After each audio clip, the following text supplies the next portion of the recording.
Hey guys, I'm back. I am looking at the artist way this morning. It's Wednesday, so happy hump day if you watch this today. But I am on page like 30, 31, 32, 33, 34, 35. And it's in the first week one, recovering a sense of safety.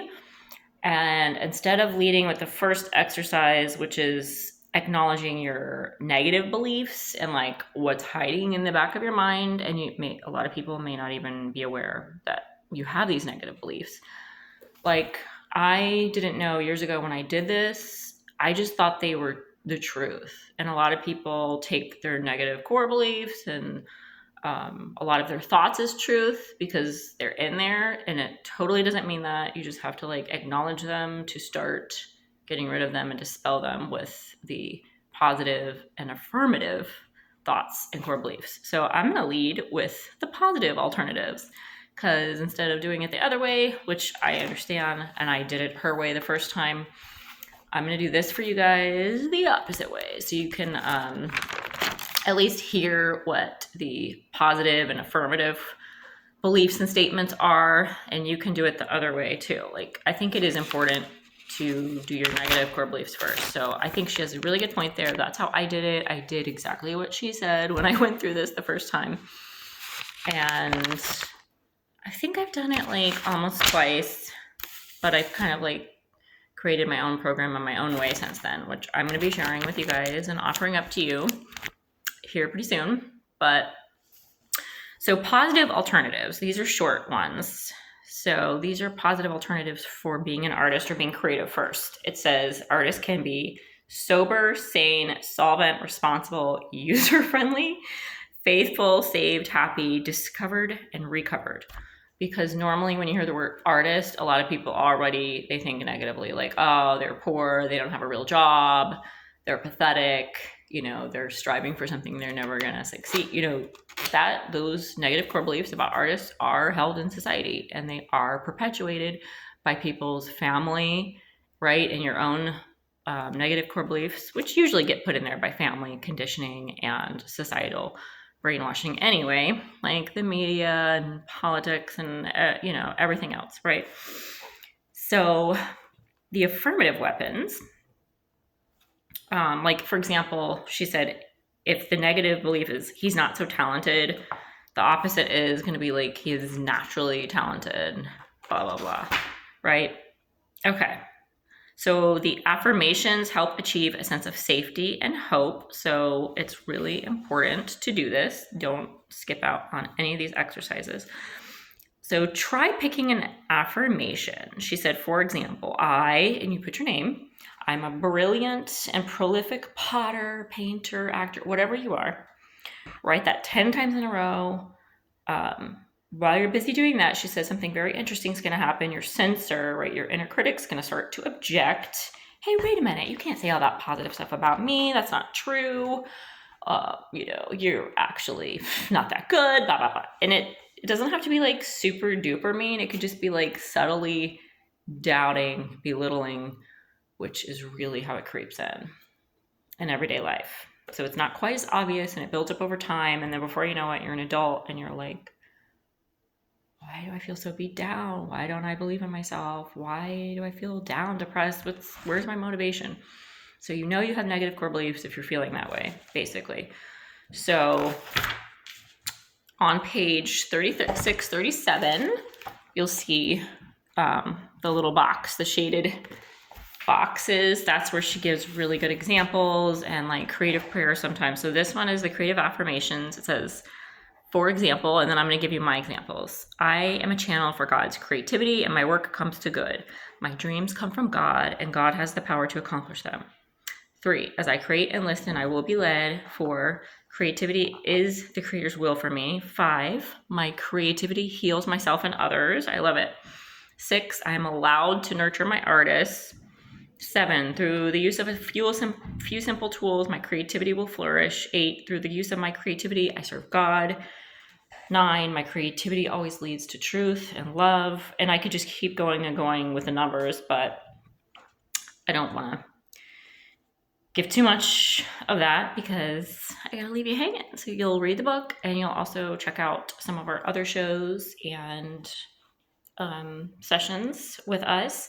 But it's basically like I'm willing to create, I'm willing to learn, I'm willing to be a beginner. That's a really important message from this book. I'm willing to start again and be a beginner every time. So then you're humble enough, you're open, you're pliable enough to be on this journey. Because until you get there, how is this journey going to work for you, right? I like one of the quotes from the book to Robin Norwood. It says, make your own recovery the first priority in your life. Don't you love that? And then I can't even say this person's name right, but it says an affirmation is a strong positive statement that something is already so. And that's where we get the word amen. In case you guys didn't know, it literally translates in English. Of course I'm talking, but it means, and so it is. So that's why people, when they're praying, they say amen. They don't even realize what they're saying. They're saying, and so it is. So don't even worry about it. It's true. It's happening. You go about your day. So I even started praying when I was meditating and stuff the last few years, replacing amen with, and so it is, because it helped me really believe and have faith that that's happening. I can move on to the next thing, So my affirmations that I did when I was doing this, it looks like 2012 through 2013, because it was the end of the year, late affirmations. And sometimes I do my things a little different when I'm doing it, and everyone's different. It's not going to sound like that. That was just an example. Even with the writing prompts, the journal prompts that I do, sometimes it'll be like a certain topic and I'll go way off in left field on it. But the point is to be creative and let it flow and not judge yourself and go, wait, does that even relate to the journal prompt? It's like, well, I got there from that prompt. So that's the point of letting the creativity flow, because you're not worried and editing, if that makes sense. So I did the same things with affirmations. I didn't compare them to hers. I wasn't worried, like, am I doing it the right way? Because she's like, you can't do it wrong. It's for you. It's for your creative recovery and healing process of your inner child. So I wrote, I'm not going to say all the numbers because it gets boring, right? When I'm like, 1, number 2.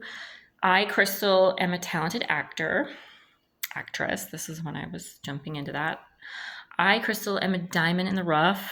I, Crystal, am an authentic writer. I, Crystal, am a committed artist. I, Crystal, am a determined person.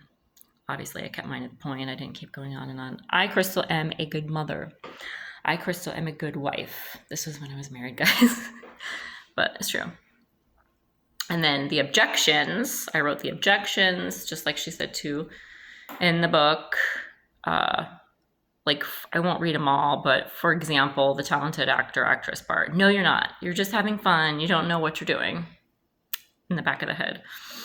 When I wrote, I am a diamond in the rough, the negative objection was no, and this, I'm just being honest with what was in the back of my head. So this is kind of how you do it. No, you're not as special as you think. Your thoughts, your mind may be special, but perhaps your work won't be able to capture it. I'm an authentic writer. You know, you can't get all the right words out, right? Maybe every now and then. The committed artist. You're not really an artist, even though you keep saying that. I'm a determined person. You were determined, but are you now? Really? just questioning yourself. You hear that? The next one, I'm a good mother. Now this really picks up on societal, just mind effing. Listen to this. No, objection. Well, you leave Harrison to go to work and to do other things. Wowzers. Now, what do we tell women?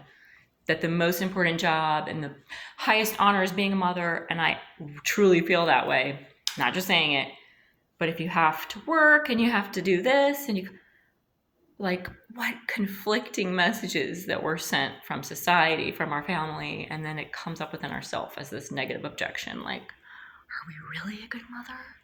Because we're not there all the time if we have to work, or it's like the most insane thing we do to women in our society. Hands down. And then I, Crystal, am a good wife.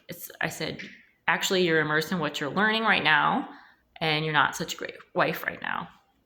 It's like loving myself, giving to myself, doing something for myself finally for the first time in my adult life and in my married life. And then that gnawing, and I might have heard that from someone else, but I'll leave that with you guys. Try it out. Let me know how it goes. Comment on here. Email me, crystalblackpurepodcasting@gmail.com. Peace.